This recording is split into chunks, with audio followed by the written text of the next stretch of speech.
Monday, January 4th, 1926. 100 years ago. Revolt on tariff confronts Congress as it meets today. Agitation for fear. Revision is increasing, but administration hopes to avoid it. First moves in Senate. Investigation of tariff by the Agricultural Bureau. Farmers press for relief. Worldwide depression in markets demands action. Washington, January 3rd. Congress will meet tomorrow confronted by a revolt against the tariff, which has been growing steadily for months.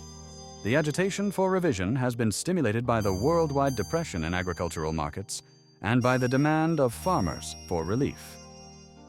While the administration hopes to avoid a general revision of the tariff, pressure from agricultural states has forced the issue into the open, and the first move will be made in the Senate through an investigation by the Agricultural Bureau.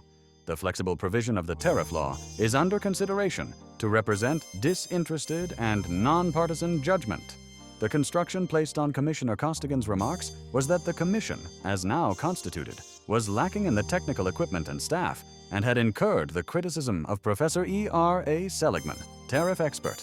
With this in mind, the administration hopes to prepare such recommendations as are known in advance to be acceptable to the party and the commission, or any tariff commission that might be created. Possible hearings by the Tariff Commission were discussed in political circles with the view that they would be begun at once while the farm problem of Congress was uppermost and before the Agricultural Committee began its hearings. It was pointed out that such hearings would have the advantage of avoiding an open fight between the administration and the Commission. The Commissioner's annual report is expected to emphasize the need for greater technical facilities. It is said that Commissioner Costigan does not favor tariff reductions affecting agricultural products, but prefers a readjustment based on economic conditions. Tariff revision has been the subject of heated debate in the press and in Congress for months. Agricultural states have demanded immediate action, while industrial states have urged caution. The Democratic members of the House Ways and Means Committee are said to favor early hearings on tariff revision, but Republican leaders are understood to be opposed to reopening the issue. The president has indicated that he prefers to handle the matter through the Tariff Commission rather than by direct congressional action. The Senate is expected to take the lead in the movement for investigation, with hearings to be held by the Agricultural Bureau.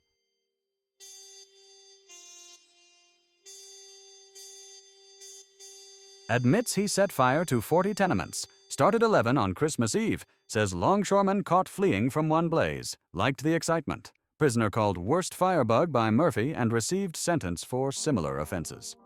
24 hours after police had caught him fleeing from a burning building, Marshall Brophy, a longshoreman, admitted yesterday that he had set fire to 40 tenements in Brooklyn during the last 3 months. He was arrested Christmas Eve as he was running away from a blazing house at 375 State Street, Brooklyn. The police said he was caught by Patrolman Foley. According to the police, Brophy said he liked to see the fire engines respond and enjoyed the excitement caused by the fires. The prisoner admitted that he had started 11 fires on Christmas Eve alone. He was described by the police as the worst firebug they had ever encountered. Brophy has served a sentence for a similar offense. On the previous day, he confessed, according to the police, to having set fire to a house at 213 Hudson Avenue and waited to help the firemen. On the Sunday before, it was said he fired the tenements at 350 Bridge Street near a telephone exchange and then went to 375 State Street to fire another building, the alarms for these coming within 20 minutes of each other. 30 minutes later, an alarm was sounded for 317 Bergen Street. During the alarms for the great number of fires Christmas Eve, it was recalled yesterday. Firemen on an engine had a narrow escape when they were about to avoid striking a woman who was crossing the street, turned his truck, and crashed into it. David Stone, 16 years old, who lives at 375 State Street, told the police he saw a man of Foley's description outside the house Sunday a week ago, as he was running out to turn in an alarm for a fire he had discovered in the basement. "What's up, son?" he said. Foley asked him. "There's a fire in the house," the boy answered. "Well, don't get excited," Foley was quoted. "The companies are out on a 3-alarm fire in Bridge Street, but I'll send in an alarm for you." And the boy said the man went to a signal box and turned in the alarm. "I admire firemen. I love to watch them at work," he told Marshall Brophy, adding, "Sure, if I was a fireman, I wouldn't start any fires." Foley, who said he worked every day on the docks, had no particular hours during which he set fires, said Mr. Brophy, but seemed to go about whenever the mood struck him. The fires to which he confessed were turned in during practically every hour of the day and night. No lives were lost in any of them, but the property damage was considerable, and many families lost their household effects and clothing. 2 other persons were held in Brooklyn yesterday on charges of incendiarism. One was Frederick Gatto, 13 years old, of 124 Essex Street, who was found in the rear of an empty 2-story frame dwelling at 2900 West 12th Street, Brooklyn, in which Arthur Fanforth, a clerk, keeper of 2932 West 12th Street, found a blazing mattress. They extinguished the fire and caught the boy, who was said to have confessed to Fire Marshal Brophy at the Coney Island station. He was held at the Brooklyn Children's Society for the Children's Court. The other person was John A. Lauro, 35 years old, of 2346 Atlantic Avenue, who was arrested with a pistol Saturday, and according to the police, was on his way to set fire to the home of a former landlord. He was held without bail by Magistrate Dale in the New Jersey Avenue Court. Pangalos assumes Greek dictatorship, supported by army.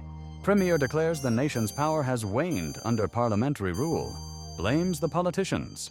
At the end of patience, with them, he says, as the cause of Grecian troubles, decision makes big stir, but regiments parade in his honor and Athens is reported. Quiet. London, January 3rd. Premier Pangalos today declared himself dictator of Greece. His announcement came as a bombshell to almost everyone at a banquet given by the Democratic Guard, according to the Athens correspondent of the Daily Express. Premier Pangalos afterward said to his friends that parliamentary government in the cause of all our troubles, as the cause of all our troubles, and that only patience with the politicians had so long prevented him from taking action. We have a program which is purely national in character and administered solely by our forces to reconstruct the nation. Our military forces are ready to assist in any way. This will be mistress of the basin of the Eastern Mediterranean. We have one of the strongest armies in the Balkans, and for the realization of this program, we shall rely solely on our armed forces. The banquet, it is added, ended with great rejoicing. Premier Pangalos then opened the national dance, in which the ministers and officers from the Athens garrison took part. The situation had grown so acute that the United States Senate had taken up the question of the enforcement of immigration laws.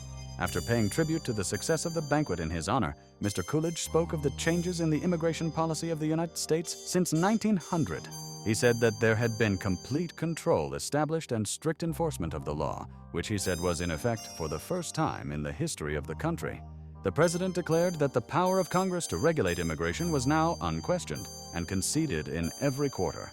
He expressed the belief that the laws in force were adequate to deal with the problem, and that what was needed was firm and consistent administration. Mr. Coolidge also touched on the economic aspects of immigration, saying that unrestricted entry of aliens in former years had resulted in serious labor dislocations. He declared that the country had now reached a point where it must protect American standards of living. He pointed out that an official program of restriction had been adopted by Congress and approved by the people, and that every effort was being made to enforce it impartially. Long leaders of Army direction. General Frank Parker then spoke, the leader of the military direction. He was followed by remarks from civil service officials who stressed the necessity of cooperation between departments in enforcing the laws. He placed immigration policy in the broadest relation of national and international considerations and said the United States had reached the point where it must determine definitely what kind of immigration it desired.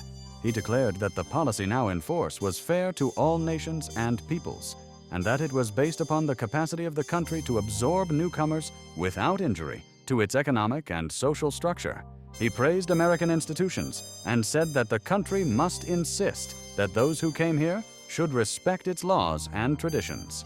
The New York Times published Monday, January 4th, 1926,